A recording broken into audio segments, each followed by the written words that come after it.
big regrets I never got to meet George Harrison personally.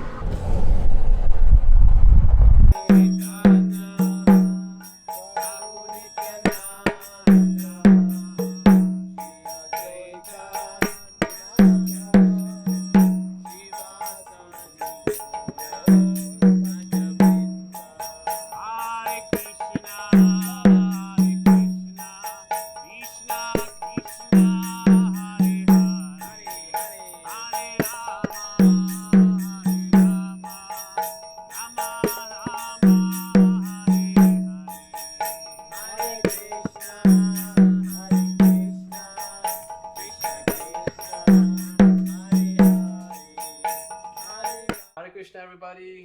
Always to Srila Prabhupada and always to the assembled devotees who came here to participate in the Living Monk channel. Today we're going to do a talk, Krishna Katha, about the early days, Srila Prabhupada, Vishnujana, Jayananda, all these wonderful personalities who appeared on this planet to purify all of us. And we're here today with Anubhavananda Prabhu. And he's going to share his story in Krishna consciousness, how he met Prabhupada, and all these nice, wonderful devotees. Thank you so much for joining us and coming and participating. Thank you very much for having me. So how did Krishna consciousness started for you? Where did it sprouted or begun? I think it probably started when I was just a little boy. Mm-hmm. My father would have his children, sit by our bedsides, and we'd say this prayer: "Now I lay me down to sleep. Mm-hmm. I pray, O Lord, my soul to keep. And if I should die before I wake, I pray the Lord my soul to take." Mm-hmm. And then I'd pray for my parents. God bless my father. God Mm-hmm. bless my mother. That was definitely a spiritual experience I had. And because really this spiritual experience is one in all religions. It's the same God. There's one God, Allah, Jehovah, whoever you may like to call him. The Buddhists, of course, they don't believe in God, although they don't realize that they're worshiping God in themselves, in the form of Buddha. Yes. And we are most fortunate actually to have known Srila Prabhupada to put this in front of us. And you had a chance to meet Prabhupada in the Yes, I 70s. did. Yes, I did. You were saying, Prabhu, that you joined 71, right? In Portland. Yes. Portland, Oregon. Yes. And how was it to meet Prabhupada? You got his name personally from him, right? Yes, I got my name personally from Srila Prabhupada. Yes.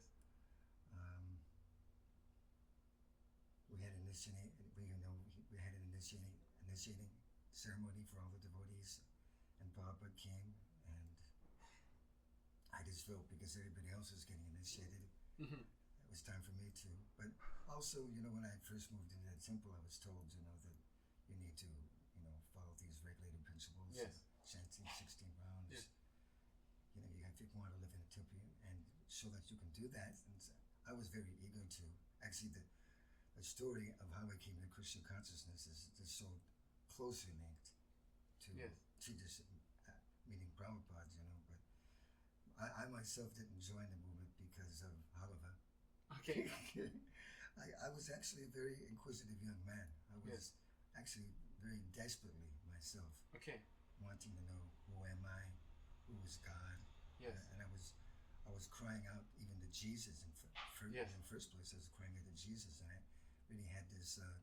I really felt like I connected with Jesus there for some moments. I was crying out my room, and I felt like he came into the room, and I was kind of crying, and I kind of felt like what he was going through, and I was praying to Jesus, please send someone here to enlighten me, because I want to know what I'm doing here. I don't even see any reason to even live if I don't know why I am living. I was crying out to Jesus like that, and I just felt his presence there. I felt his very unique kind of suffering because people didn't understand him, and he was trying to simply enlighten them. And Yes. I felt his kind of his compassion, his compassion and his sorrow that that people just didn't understand. And he was a Jewish boy himself. Prabhupada described actually that he was born into a Jewish family, and his own people turned against him because they thought that he turned against them because he was preaching a whole different philosophy, than the Pharisees and stuff like that. So you feel that that's what led you to take to very much. Jesus answered your prayer by Prabhupada. I was going to continue. One of the things that made me really want to know about Jesus is my mother was Jewish, and she, for some reason I didn't understand, but in my heart I didn't think it was right. But she had an affinity against Jesus. Okay. Yeah, and Israel, coming from Israel, I can pretty much relate to that because people are very averse to his theology. But I didn't feel like that in my heart. I just didn't. But Prabhupada, he's the complete opposite. He embraced. He is more. I see him a better Christian, better Muslim than all the other religions because Prabhupada connected to God, to Krishna, and he connects us. Yes. To Krishna. Absolutely. And my father was a Baptist, but neither of them were very very. And serious. was it like from a book that you got to know Prabhupada and the rest of the devotees, or Yes. Sankirtan. Very much from Back to Godheads. Back to Godheads. I was going to explain though that the kind of the experience that I had with Jesus was it was really a very such an intense moment that I closed my eyes and I kind of got a confirmation that he was there, because I closed my eyes and I thought I'm going to turn the radio on and see if there's something on the radio that has anything to do. I thought that everything would be, what's that word? Synchronize. Yes. Something was going to synchronize if I turned the radio on. Okay. And I turned the radio on, and there was this song. My Sweet Lord. No. It wasn't. not yet. It was this song. It was going. Has anybody here? It goes like this. Has anybody here seen my old friend John? And he freed so many people. And it's talking about Abraham, Martin, and John. These personalities that were very much loved, and it all resonated with me. It all came together with me. Listening to that song was very touching. And then I thought I was going to do some automatic writing, to confirm everything was going on. I wanted to have a kind of confirmation inside of myself that I was really experiencing Jesus there and stuff. Yeah.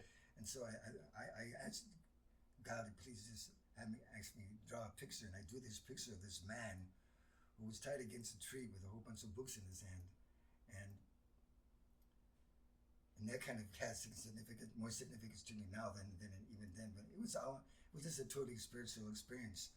But also, the next thing I knew, my friend who became a devotee before I did, Yes. his name was Ananta Atma. Okay. And I think this is before he even became a devotee, but he told me that there's these people in the streets, and they're dancing around and they're dressing. Okay, the Sankirtan party. In robes, and they're passing out this card that says, if you chant Hare Krishna, you'll become self-realized. And I was totally excited. See, that's where I was at. It was what I was looking for. I looked at it as Jesus just bringing all that whole. You're looking for a path for self. It was all just coming together, like this happens to a lot of devotees. They'll give you these same synchronetic kind of stories that, they just come together like that beautifully. And so the next thing I knew, I was going downtown Seattle. I was born in Seattle, Washington, and I saw the devotees chanting down there. And I thought, wow, I was really excited. I love to see these devotees. I thought they had come from another planet, I thought they had come from another planet, and like demigods. Like demigods, and they were serving out like Simply wonderful. bread prasadam. Oh, okay. It was awesome, bread prasadam, but what I was really mostly interested in was the card. I wanted to chant the Hare Krishan Moment. I was eager to see what this self-realization was all about. Yes. And at the time when I got the card, I didn't even know how to pronounce it, because it's pronounced H-A-R-E. I mean, it's spelled like that, and you would never really figure out Yes. that it's Hare, but but I went to my room with this card. I was just totally into it, I mean, I was really serious about it, I really want to know, what is this chanting all about? Yeah. So I went, so it was kind of like sitting in my bed, I was going, Hare Krishna, Hare Krishna. I was going, hurry. That's what Krishna, Krishna, Hare Hare. And I was just really, really chanting, really, really, really intensely. Okay. And it's like my whole room lit up because I was chanting so intensely. I was having this spiritual experience, and I realized, boy, there's really something to this chanting, right from the beginning. But I was serious about it, and I really feel this is really the price. And anybody from what, I was like a meat eater. I was born into a meat eating family, but still, because I was chanting so sincerely, I was immediately getting reciprocation there. And then my friend also, he became a devotee before me. Like I told you, he became a devotee in I think he started in Seattle and he started in Portland, but he was bringing me prasadam. He brought me prasadam, and so he was through the halwa. Just kidding. He brought me prasadam, and he was from a Jewish family himself. And we were friends since I was in 4th grade, me and him. We were really close friends. In fact, that's kind of spiritual how we even met, me and him. Because as soon as we saw each other, we started laughing out loud like we knew each other from a past life or something, We were just laughing, and it was just a very special little friendship I had there with him. And then he became a devotee. And he actually first turned me on to Buddhism. He first had me chanting this other mantra, the Buddhist chant, Nam Myoho Renge Kyo, and I was really chanting that. And I think that helped me also. Yeah. Actually, I think that was kind of like one of the stepping stones, because I was getting something out of that mantra. But then what really got to me most is when I started chanting Hare Krishna, I liked the chanting of the Hare Krishna mantra better than the other mantra. I was getting more out of it. Felt some bliss. More bliss, yes. Although I was also getting something out of the other. It was kind of making me become more thoughtful and stuff. Yes.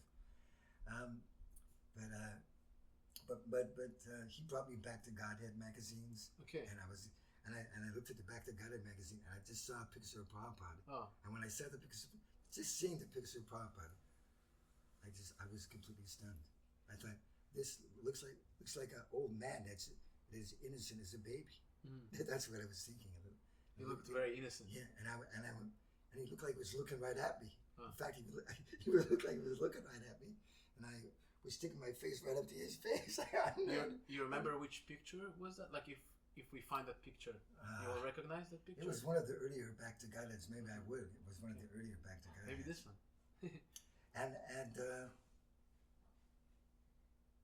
I had all kinds of awesome experiences just walking along, and I'd see a picture of Krishna, and I felt Krishna was coming to me through those photos of a picture of Krishna. I might have sat in a store window or something. It was just, that's all coming together like that, But I wanted to say that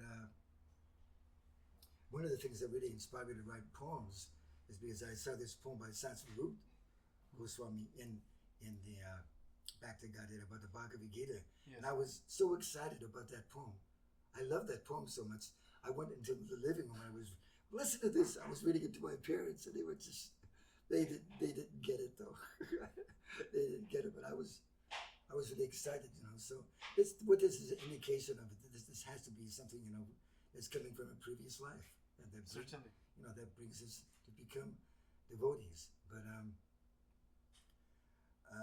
and what happened after you got the magazines? What led it? In what point you started associating more with the devotees? Because at some point you moved right to the temple. I went to the temple in Seattle. And then you just moved in? No. I didn't move in. But the devotee there his name was Mukunda. Mukunda. Mukunda. Okay. Yes. He's actually the brother of Narayani. Oh, yeah. They're kind of like twin. The architect.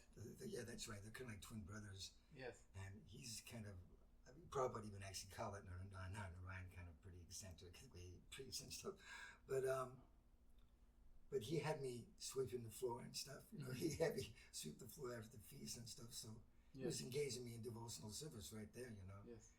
And but here's another really awesome experience I had. when I walked in the temple, though, the first thing I saw was a big, giant picture of Prabhupada and his face, and I looked at it, and I became stunned.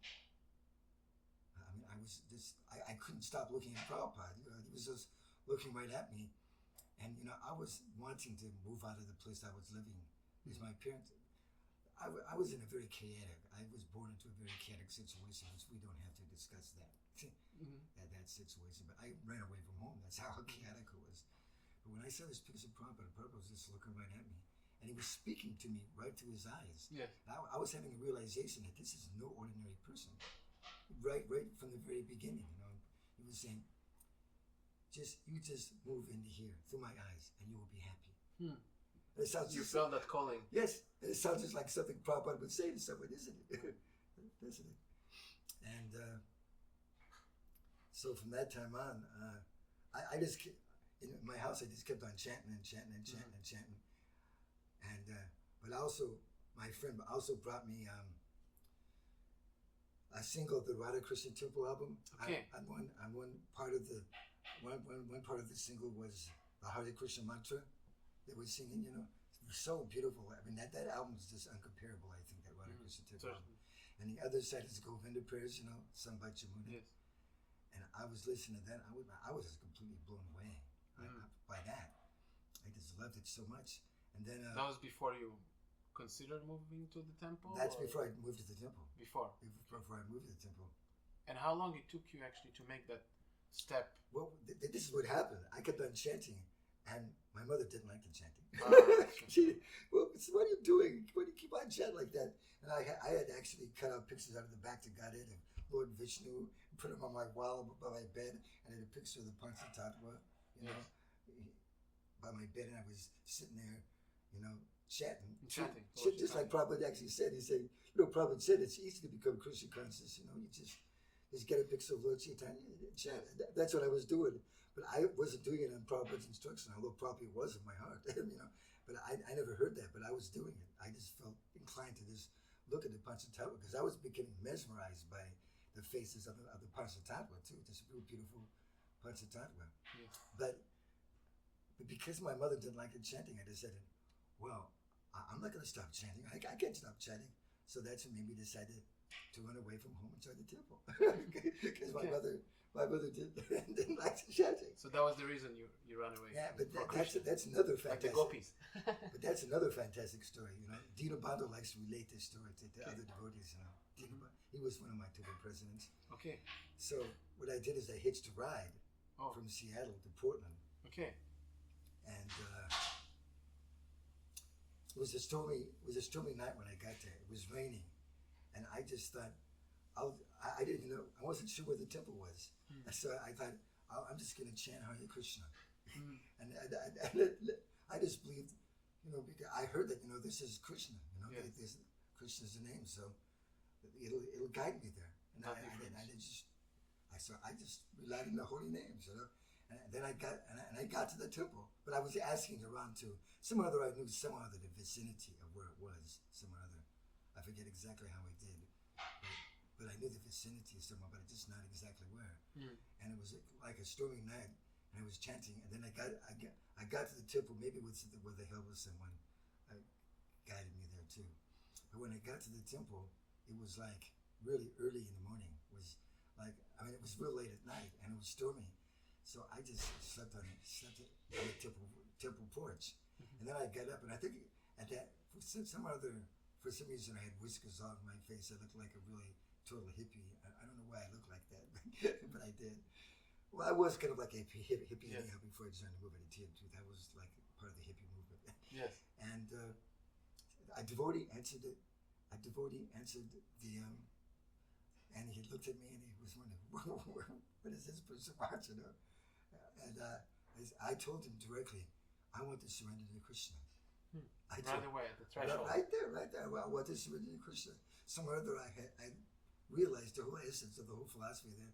And so he let me in, and they were having Srimad Bhagavatam class, and Ramaswamy was there, and all these devotees, and I loved it. Right at the beginning, I just loved the atmosphere. I loved sitting there. I loved listening to the devotees. I just loved it. I just loved the whole experience I was having. Okay. And there was a big. There was this devotee named Vishnujana Das. I don't know if you ever met that, but he paints. Das. He lives in British Columbia, I think. But he paints beautiful pictures. And there was he painted a real beautiful picture of Prabhupada. It's interesting because I talked to him later years, and he told me at that time he was smoking marijuana, and I didn't really care though. I thought Prabhupada was so kind that he did this beautiful picture of Prabhupada. He was still there in Portland. I fell in love with it, and so yeah, after the class, the temple president this time was a devotee named Danavir. Okay. Who Prabhupada called Mr. Enthusiasm, by the way. Yes. He was also very good at organizing big events for devotees. I think later he became one of the leaders, right? Yeah, he did. He became one of the. Yeah. Well, he's one of the pretending gurus right now, but anyway, he was or as we call them, the Ritviks. But also, Prabhupada called him Mr. Enthusiasm. He was an amazing, enthusiastic devotee. In fact, I joined the temple when all the devotees were very enthusiastic, like distributing Prabhupada's books and stuff. I joined the temple at a very auspicious. And he would organize auspicious time. And he took me to the side and he said, if you want to live in a temple, you have to do these things. I didn't care. I was to do book distribution. If you want to live in a temple, he said you have to, do these things. Stop meat eating and all this. It didn't bother me at all, even though I was a meat eater. Maybe it was because I had developed a taste for prasadam, due to my friends. I kind of lost the taste for the meat. And then at some point, Radha Damodar was passing by occasionally, or Radha Damodar passed by there too, but. There's more awesome stuff to this story I want to tell you. Okay. So, I was working hard in the temple. I was just doing all kinds of menial chores. I was cleaning the storeroom and cleaning the temple and just all kinds of menial chores. But they told me that you had to go, if you wanted to go to the bathroom, you had to go to the bathroom outside. And at that point, I was really ready for that. I thought they meant that you had to pass through in the yard or something. And I thought, oh no! And I actually left the temple. I said, I can't do this. You did a bottle of telling the story, Then I went back home again, but then I was suffering so much back home again. I said, oh, the hell with it! I'm gonna just go back and I'll just do it, Yes. I went back and I found out that actually it was just they had the bathroom outside. Mm-hmm. They had a bathroom outside. It wasn't that you had to go out. It was separate building. It was a separate. Yes. And I was cleaning that too, and I was actually very ecstatic doing all these duties too. I was very happy, and it was actually, I was enjoying it. It wasn't work to me. I was because the temple, the devotees were wonderful. The pictures on the walls were wonderful. Actually, at that time, all the pictures to me looked like they were alive. I was just somewhere other in the right mood, to get a lot of reciprocation at that time, and. So then I just went back to the temple and I surrendered to Krishna in that temple. And Vishnujana came there. Vishnujana Swami. You surrendered in Seattle or Portland? I surrendered in Portland. Portland, okay. So you went back home? Under Danavir. But he was only a temple president there for about a year or so. Okay. But I loved working under him. I used to go in Sankirtan with him. Had wonderful experiences with him. Wonderful. How many hours a day? Like devotees will do Sankirtan all day, all day, like 12 hours. He took us out door to door, distributing Krishna books. And Krishna book is actually one of the major books that made me want to become a devotee. Mm-hmm. Also because of the introduction, in there by George Harrison. Yes. But I was just, I'm just ashamed of myself now because I was relishing reading Krishna book a million times more than I even do now.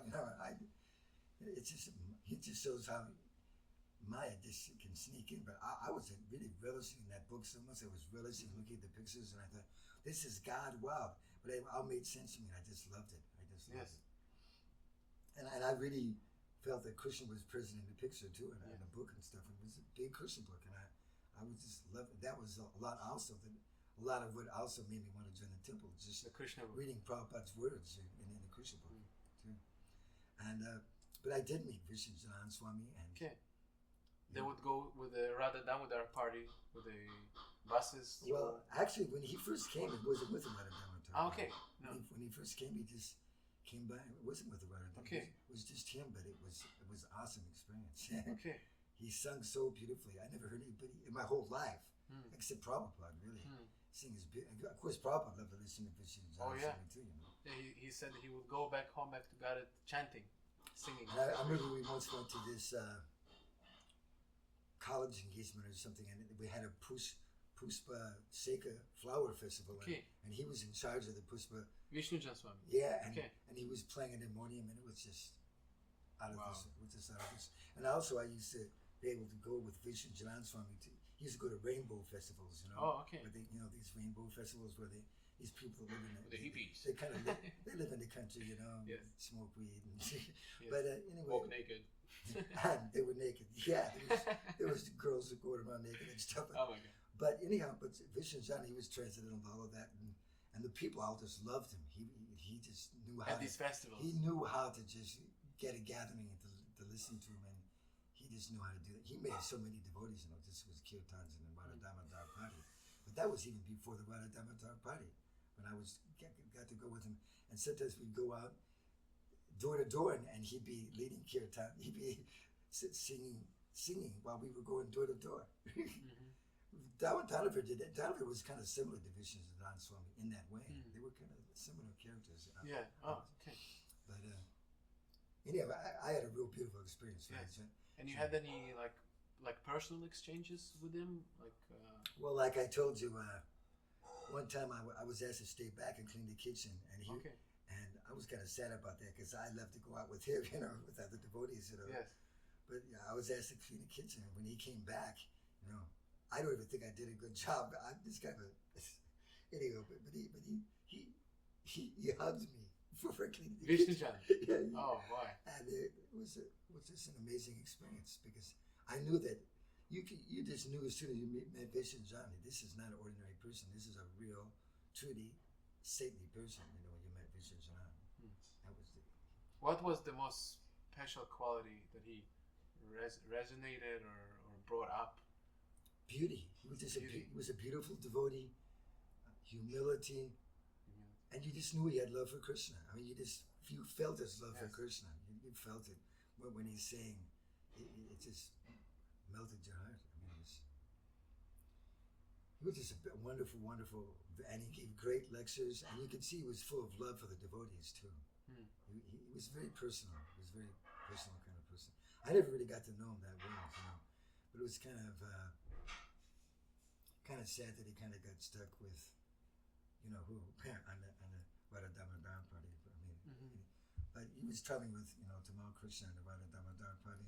Yes. And that was a really very fired up party. But also they had 100 brahmacharis. But they had a bad reputation with the temples. They would steal the brahmacharis. I also traveled with them before, and okay, you joined the Radha Damodar for a short time. Okay. I'm so spaced out I couldn't last very long. But for a short time I was with him. Yeah. But what was the main challenge being part of that? I used to love when they used to come. They used to have this ukma prasadam too. They used to have great prasadam too. Oh, I heard. Yes. There's a great book, about that. Yeah, we have it here. Actually, I haven't read the whole thing. I would love to read. I think there's 2 books of it. I would love to read those. Those are very nice books. I think they were written by Vyasa. Yes, he would be glad to give it to you. Yeah, but I didn't really associate. And how was it like? There was another time also he saw me chanting. Oh yeah, I have another exciting story. I was reading Bhagavad Gita. I got really fired up at that temple. I really got fired up. I was going out and distributing books, and I was reading Bhagavad Gita in the temple president's office. I was just reading aloud, and he walked in and he says, "Oh, just see, he's purified the whole place by reading Bhagavad Gita." That's what Vishnujana Swami said. This is very nice. Now he's purified the whole atmosphere. So much love emanates from him. But that was just his humility, and he used to sometimes he heard me chanting and he said, he's a madman, and he'd start laughing because I did kind of get. He told you you're a madman? Yeah. Yeah, he did. But actually, I became known as an avadhuta throughout the whole movement, myself, because I have this kind of avadhuta type of personality. Okay. whatever that is. I mean, I'm just kind of unconventional in my demeanor. Yes. I guess. So Vishnujana, he could appreciate that, and he called me a madman. Yeah. Yes. And I just remember that was a really awesome experience when he walked in and he saw me reading Bhagavad Gita, and these exchanges are priceless. he knew how to just make an intimate connection with everyone. I think that was kind of like that. Jayananda was like that too. Okay. Yeah, Gargamuni Prabhu. If some of you watched the Gargamuni segments on the channel too, he told me that a quality that he remembered from Vishnujana, he was very simple-minded. He told me this one story too, that Tamal was calling him to London, and Gargamuni, just to keep him in LA because he was the temple president at that time, he told him that there is no milk or sugar in London. So Vishnujana believed him and he didn't go. And a very, very loving, like he would look, that's what Gargamuni at least would say, that he would look into your eyes and he will never take his eyes off you, and he will like go inside of your heart and nourish you like from within. And then these Radha parties, they used to go to parks, when they have festivals, and he had all kinds of instruments, all kinds of Indian instruments in there, and I remember he used another pastime, that after the festival, there was flowers all over the ground, and he said if we were really transcendental, we'd be just eating these flower petals. He said that. Yeah. Okay. That's nice. But he was out of this world. You could feel that around him. You could just feel it. I mean, and how other devotees would appreciate that? All the devotees love Vishnujana Swami, Yes. And when he spoke, at these festivals, I mean, you could tell he was really relishing when he was speaking. I've never really ever heard anybody speak like Vishnujana Swami. He was just really, you could tell that he was just really relishing what he was saying. Going to ecstasy. And going into ecstasy when he was speaking. And it was just a very, very extremely sincere. I'm sure there's other devotees who can too. He also seemed to have I remember when Dino Bandhu became president, and then the Vishnujana Swami came. In Portland? Yeah. And he became temple president for at least 6 years. Okay. And very transcendental personality also, Dino Bandhu.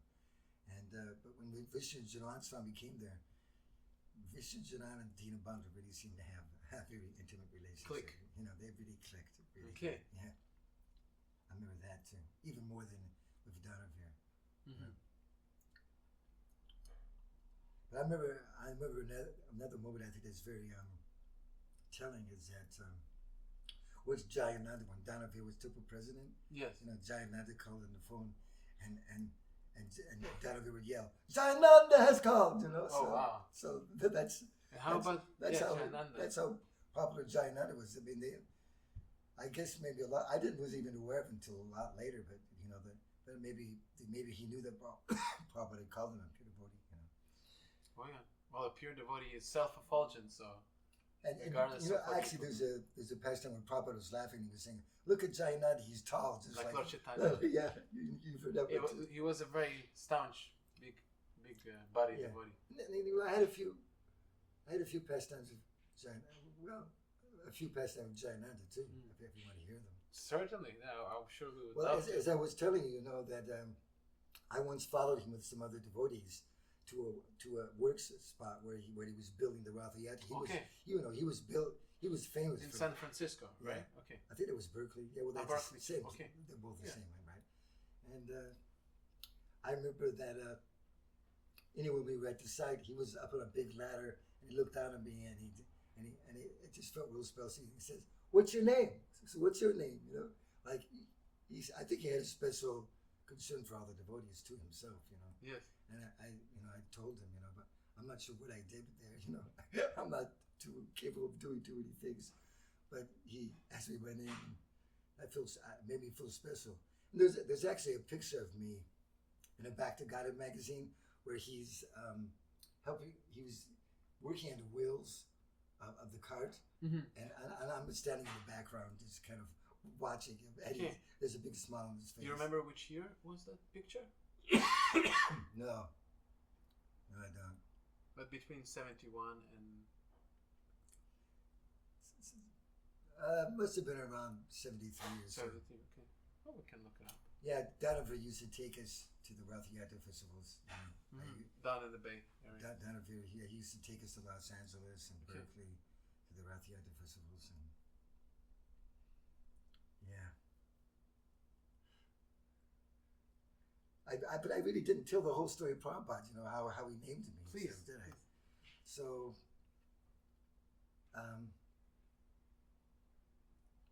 well, we all had to, say our vows before Prabhupada, sit before Prabhupada and say our vows. Yes.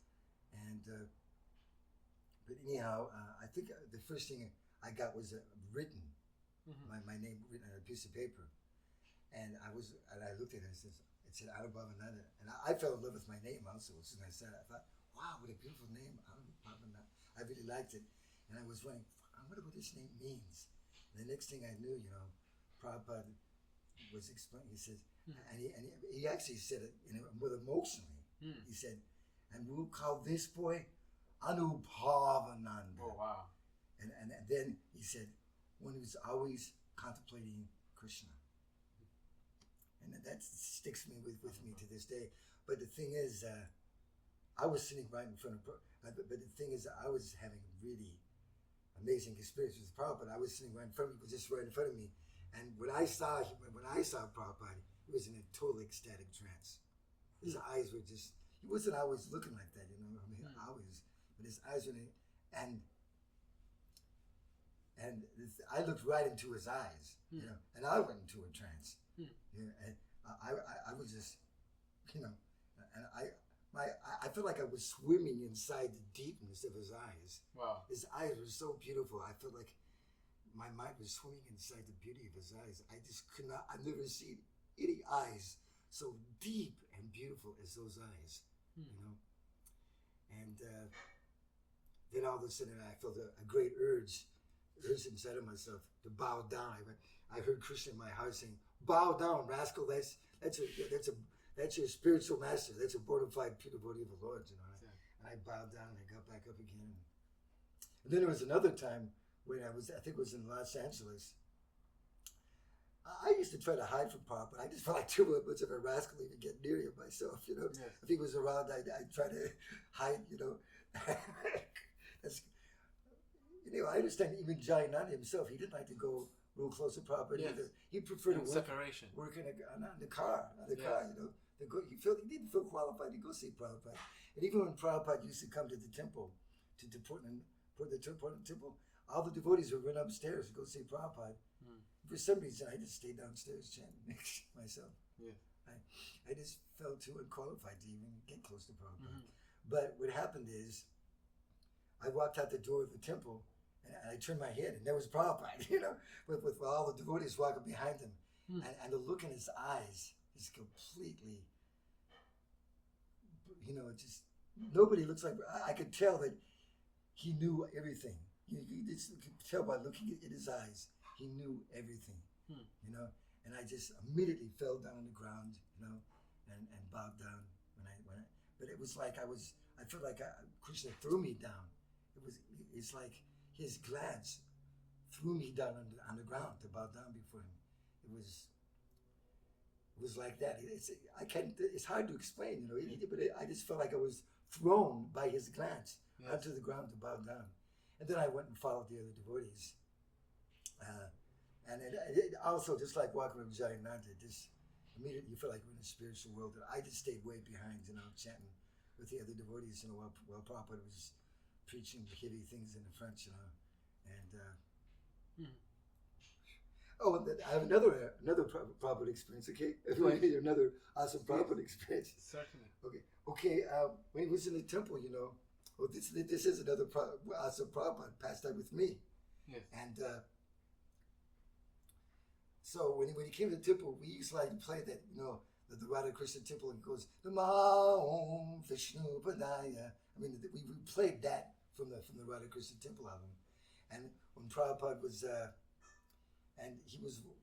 all the devotees were throwing flowers at his feet, and there were devotees on this side and devotees on this side, and they were all glancing at Prabhupada, and I thought, boy, if Prabhupada doesn't glance at me, I thought if Prabhupada doesn't glance at me, I must be doomed or something. You know?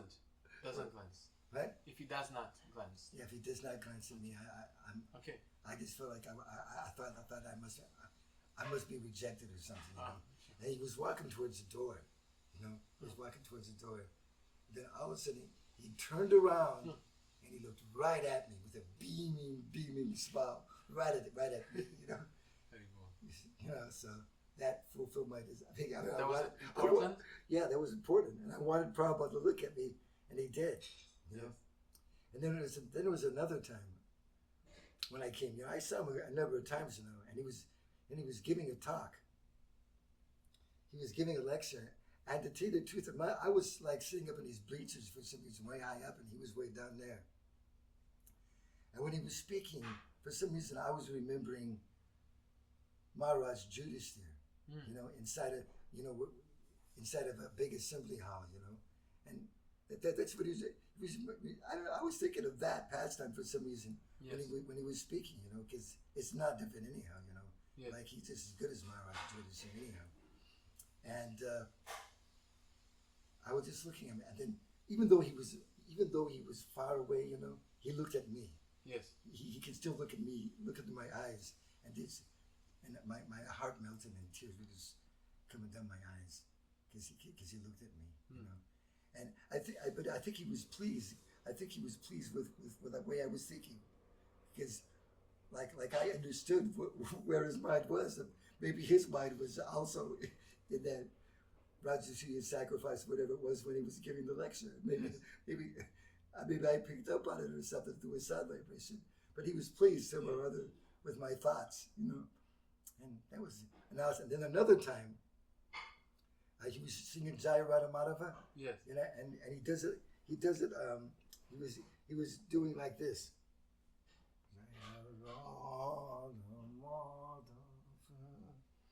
Yeah, it's like, it reminded me of the moon. Somehow the way his head was moving. Yes. It reminded me of the movements of the moon somewhere or other. Yes. That was what it reminded me of. And you know, devotees are called moon-like. You know, devotees are called moon-like. And I was getting that with Prabhupada. And I thought to myself, I was just thinking to myself, Prabhupada, are you really with me? I was asking myself, while he was chanting. While he was chanting Jaya Radha Madhava. And he looks right up, and then he looks right up at me. And he said, yes, I'm always with you, through his eyes. I felt it, you know. I felt him saying, yes, I'm always with you. And I feel that right now, you know, even though I'm not even a real good example of really strictly following, he stayed with me because I'm dedicating myself still to him, you know, through these poems that I've been writing, you know, which I think is due to my tendency to, like he said, contemplate Krishna. Yeah. I think that's why I write the poems. Now you read my mind, because I wanted to ask Prabhu, how do you see now from now's perspective, how these pastimes with Prabhupada, Vishnujana Swami, all these great devotees, the Hare Krishna movement at that time, how does it affected you throughout the years? And I don't think I'd be here if it wasn't that I had these experiences. Yes. You know, I still, it's just like ever fresh. Yes. You know, that's what it is. It's ever fresh. You speak about these things. It's not like speaking about the Wizard of Oz or something. It's not speaking about material things. You know, you're speaking. It's, I can feel ever fresh. You're pleased by speaking. And I think that there's even Prabhupada said that, you know, devotees, there's ecstatic symptoms that devotees can have just by memories that they have, like it described in the Nectar Devotion. You know, just remembering something. You know, and. I mean, this is so special here. I also see the bliss never stopped since then. Yeah. Well, the bliss never. Well, in a sense, maybe in remembering these pastimes. Remembering this is ecstatic, yes. And there's other. I mean, for many years I was, you know, I was there. I want to share another ecstatic experience. You know, that that we were doing Sankirtan, Yes. and I remember that it was so ecstatic, especially when we did Sankirtan and we all came back, for the Sundar Arctic, and singing before the deities. That was so ecstatic. But also, I remember one time I walked in to Dinabandhu's office, Yes. and there was a bunch of devotees in there, and I was just in the Sankirtan fire, somewhere or other, and actually Dinabandhu was so amazing. I used to go on Sankirtan sometimes and not even distribute any books. I didn't even distribute any books. And I told Dinabandhu, I didn't distribute any books. And Dinabandhu was so supposed to see. He said, that's all right. The people were becoming purified just by watching you try. Haribol! But anyhow, I walked into the I walked into the office, and there was this big giant picture of Krishna, with a cow licking his feet. Oh, and he leans against the tree, I think. I don't know. I forget if he was leaning against the tree, but this cow was just really relishing licking licking Krishna's foot. And somewhere or other, I was just in just the right mood to just pick up the bliss, and I just fell down on the ground and started rolling around in bliss. Yeah. Just after seeing that picture, I mean, and this is. I'm just saying this is possible for anyone. Yes. If they're following in the footsteps of the devotees. Prabhupada used to call us all pure devotees. Yes. He used to call me if we were following in his footsteps, if we were following him, we're pure devotees. Yeah, that's in the letter to Sai, to see the Swarup, that why just see the Swarup is a pure devotee. All my disciples are pure devotees. Yeah. If we were really actually following it at that time, I was really, I was following, and I was really picking up on it. And every time a new book came out of Prabhupada, I'd have to read it. But I was more into reading for some reason I was more just reading just the text, not the purports, but just getting the essence of the whole book and just reading through all the real black letters, And I just want to go through the whole book and just through that, But I remember reading Prabhupada's books and going out and wanting to distribute them, and when and that's why I'm so happy that I'm here with you, because you are like reincarnated devotees from those days. That's how you feel. Yeah. It's a great. To me, that's what you are. It's like you're just bringing it all back. In fact, maybe you were devotees that left your bodies back then, and you just wanted to come back again. Who knows? That's a great blessing to hear these words. I hope well, it will be true next life. I mean, there's nothing that pleased Prabhupada more. I mean, especially, I know he would be pleased, because he wanted us to have faith in just not even have to go out and work for karmis, Certainly. Just go out and distribute his books, and everything Yes. would be there. In fact, Prabhupada used to say that if there's anything lacking, books. Just do Harinam. Okay. Just do Harinam. It's raining, lacking money. Just do Harinam. I remember this conversation with Garga Muni. Prabhupada told him, if you need gold, instead of purchasing gold, making gold, you print books. Yeah. Print books. So I have this actually part of the channel is for Books Not Bombs, which is particularly for book distribution, and encourage others to take up. Well, this is the essence of this whole movement. I remember, specific, pastimes of Prabhupada when, Prabhupada was with his spiritual master, and they had these big temples, and Bhaktisiddhanta said, I would rather, the devotees. Sell the marble. Bhaktisiddhanta was just complaining how the devotees were just fighting for rooms and stuff. Yes. It's ridiculous, The Prabhupada, he said it's better that we just distribute books, Yeah. In fact, Prabhupada even said this, the temples may go. Yes, and devotees even may go. And the devotees may go, but the books will always be Yes. there. But you guys have picked up on it. Yeah, because we came from the book, so the books include itself. My understanding at least is why Prabhupada he persisted on the books, because everything starts from the books. So someone might get the book, we don't know from who, from maybe not even from a devotee, but because Prabhupada is there, the pure devotee is there, from the book, unlimited temples, unlimited devotees. Yeah. unlimited varieties of association will sprout, and this is what the bliss is all about. See, you're saying the same thing like Prabhupada once said when he was sitting down with the old man before the movement even started. Okay. He was telling him, "You will see. There will be so many temples will open." He was telling Only us, time separates us. Only time separates us, you know. So thank you so much. Even you're talking like that.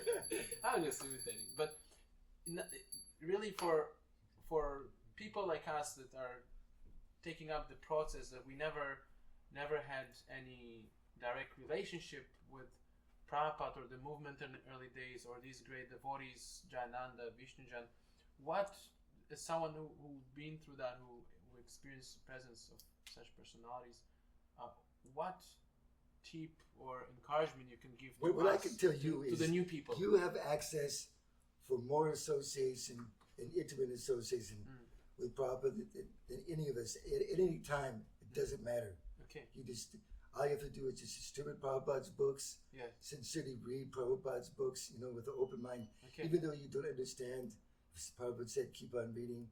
I mean, the books. You have full access. The fullest access to Prabhupada's association is through his Vani, not the sound. The sound. Yes. The sound. Bhaktivedanta lives in sound society. Because that was the essence of how Prabhupada, Jai. got the full blessings of Bhaktisiddhanta. Yeah. He just loved to hear. There's this pastime, where all the devotees, they wanted to go see these deities. They wanted to go see a deity installation. Yeah. And Prabhupada stayed back. Yes. He just wanted to hear Bhaktisiddhanta. And Prabhupada and Bhaktisiddhanta actually told them, what will they see? What will they see? And Prabhupada just loved, and also Prabhupada was very, very fond of also Prabhupada's poem that he wrote. Oh yeah, they will call him a poet, the poet, I think, right, Prabhupada? And that poem was actually just found amazingly.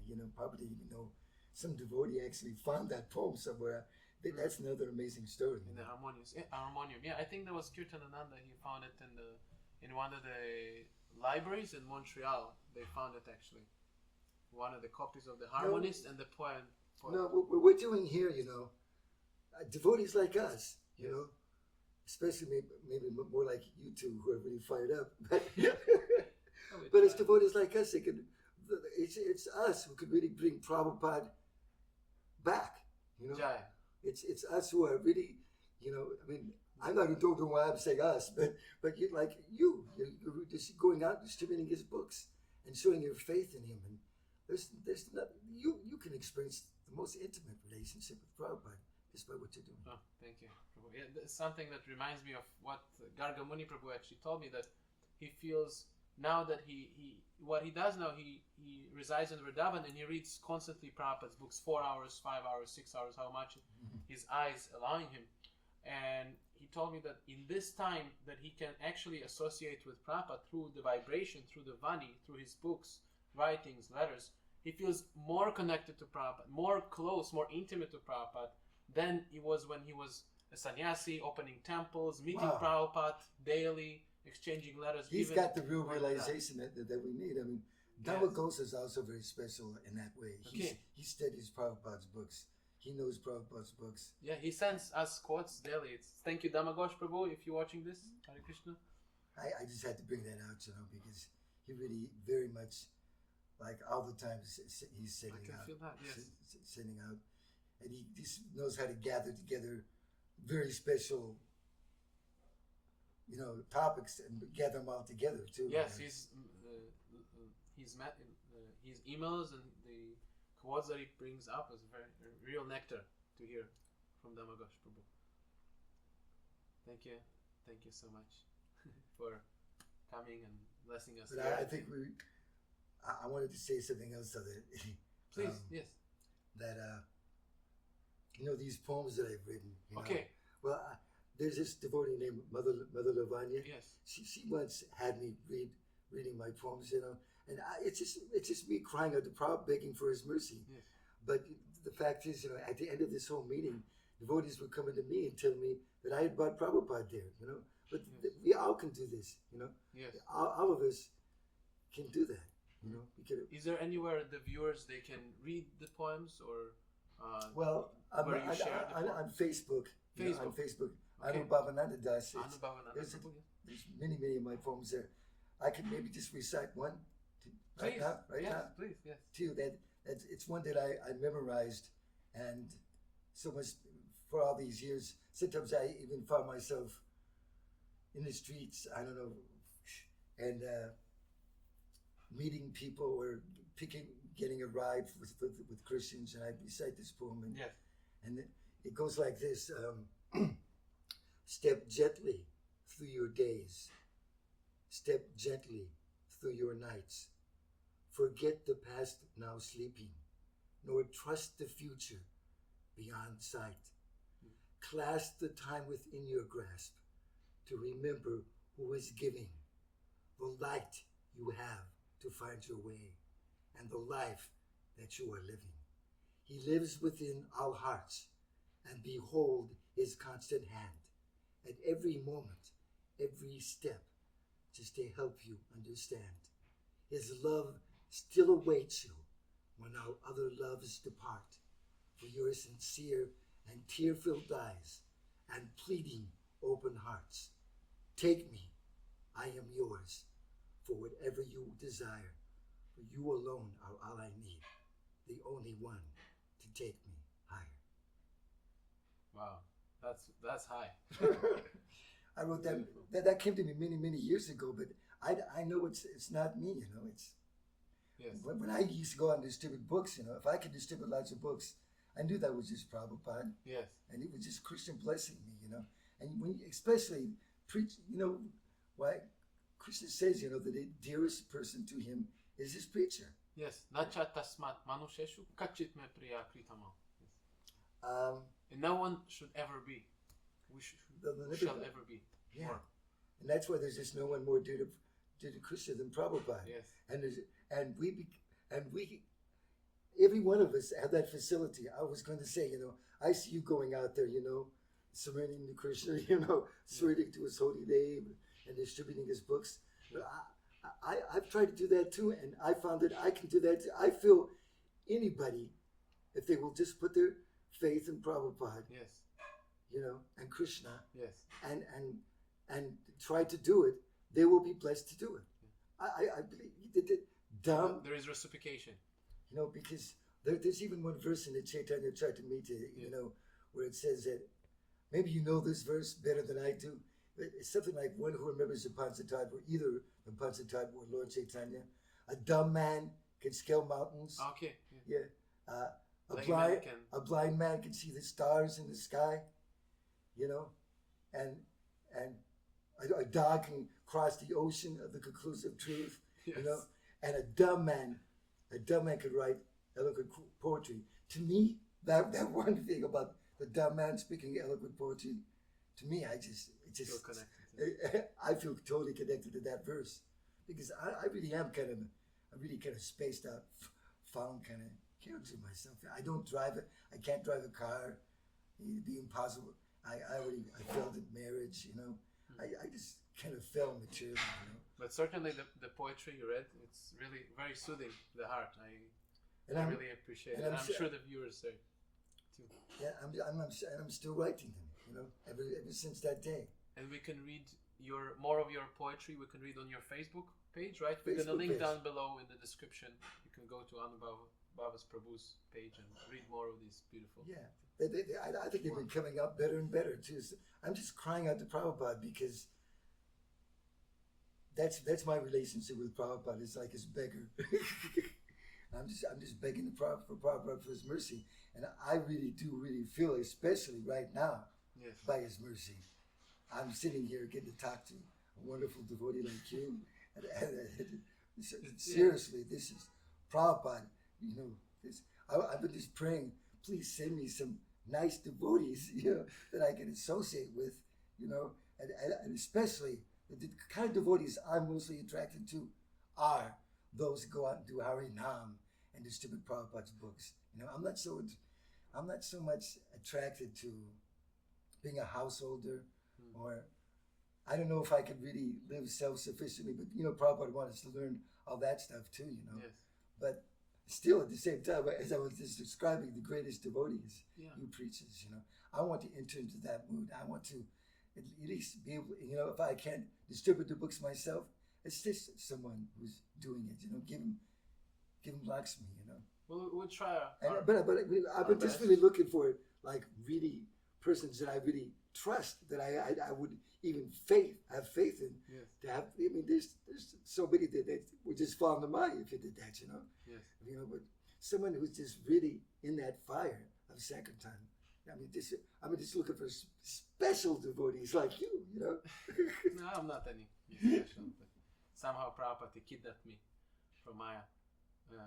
Max Prabhu here, who manages the temple, the Bliss USA temple, he's really brave devotee. He put aside everything from his life to serve Prabhupada. That's the book distribution. So this that's is really very, another league. This is what I'm talking about. Special devotees like that, Yes. Because,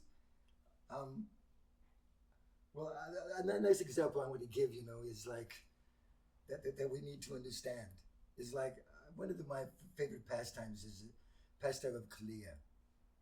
That Krishna was dancing on the hoods of Kaliya. Yes.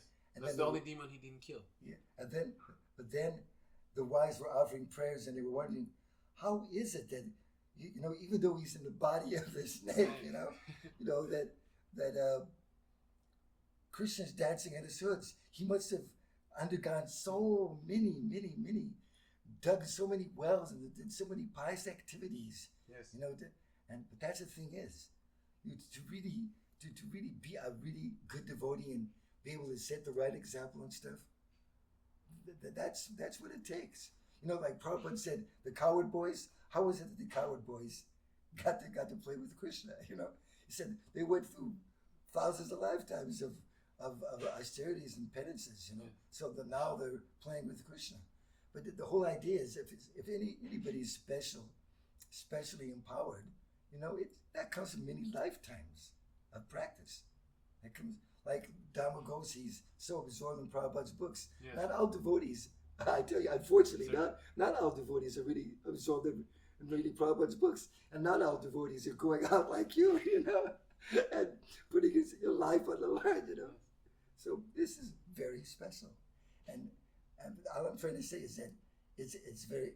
That's the real prasadam. To get to that point, you had to have been through so many lifetimes of performed so many austerities and penances to do that I haven't done myself. Yes. So I aspire to have that association and to try to serve those kind of persons, Well, we all here serving Prabhupada together, and we invite others too. Please, USA, because Washington. at the same time, Prabhupada also said though that if you have a lot of past misdeeds, you have to suffer for your past misdeeds too. Even as a devotee, he said. Don't think just because you're a devotee, you don't have to suffer for your past misdeeds. Yeah, even hell. Even in the Srimad Bhagavatam, Prabhupada says that the devotee, sometimes Krishna sends him for one lifetime to hell to rectify him. In the 6th canto. But what I would like to mention too is that this Harinam Sankirtan that Prabhu he brought up that we do, it's so important, and why we feel so encouraged. Of course, Prabhupada wanted to the Varnashram. We don't want to put down the Varnashram or the farms or anything. No way. But Prabhupada always put in the center the Sankirtan Yagya, preaching to new people, preaching in the center of Kali Yuga. In fact, he says that the farms, if they're not connected to such preaching in the Kali Yuga centers, it's a joint mess. He calls it a joint mess. I'm going to link down. I also want to mention that the whole Varnashram system Prabhupada said was for devotees who were not on the transcendental platform, to help them. It's for gradual elevation of animal society, really. It's to divide animal society into different, Brahmana, Kshatriya, but especially Prabhupada was preaching this in the end because so many of his disciples were falling down. Yes. And he wasn't. His mood was never. The hell with them. They all fell down with nothing. They're just rascals. No, he wanted to save us all. Yes. And that was a lot of the reason why he said this is a very important. Actually, it's we can't minimize. this is the second part of our movement, Prabhupada Yes, said. the 50%. Yeah, and we have to know how to engage everyone. We have to know how to engage everyone in Krishna consciousness. And I was going to say, like Krishna says, someone else's duty may not be our duty. It may be their duty, but not our duty. Like Krishna told Arjuna, your duty is not to go off into a cave and meditate. He was saying, I want to do that. No, he's a Kshatriya, so he has to be a Kshatriya. Yeah. And that's the whole idea of that is, and he said, either you will, Krishna told him, either you will fight for me or you're going to fight anyhow. Yes, you're going to fight. So the sutra also, either he's going to work for the higher classes, if he's a sutra, or he's going to work, We our natures have to be engaged in Krishna consciousness, and that's a very, very important thing. We have to know how to engage people in Krishna consciousness. What are they good for? Encourage them. Like Prabhupada knew George Harrison what he was good for. Yes. Even Prabhu was mentioning, right, George, you wanted to join the temple, but Prabhupada said, no, you're better than all my disciples. You stay. You're a singer. Yeah, he actually also, there's stories of him really chastising people because people would find fault with him too, because he wasn't acting on, the George is drinking. Yeah, Krishna consciousness is not an external affair. It's the affair of the soul. But he was so pleased with George. I mean, he was so. Actually, there's a pastime once when George, he came to the temple, and he was just sitting outside the door, very humbly, just sitting outside the door, looking at Prabhupada. Prabhupada said, "Come here," and he just hugged George. Oh boy! He just hugged him, just really put him in his arms, and that's how much he loved George, Thank you, Prabhu. Thank you so much for association, visiting us, blessing us with your presence, with Prabhupada's presence. Devotees like this, they carry Prabhupada and Vishnujana and Jayananda with them. So I highly encourage you to come. Visit Max Prabhu, who manages the center here so nicely, Bliss USA. You can check his Facebook page, Anubhava Prabhu's Facebook page too, for these beautiful poems. And we'll see you all in the next Prabhupada Kata. Hare Krishna. Thank you very much. Hare Krishna. Jai Prabhupada. So this is going to be on YouTube. On the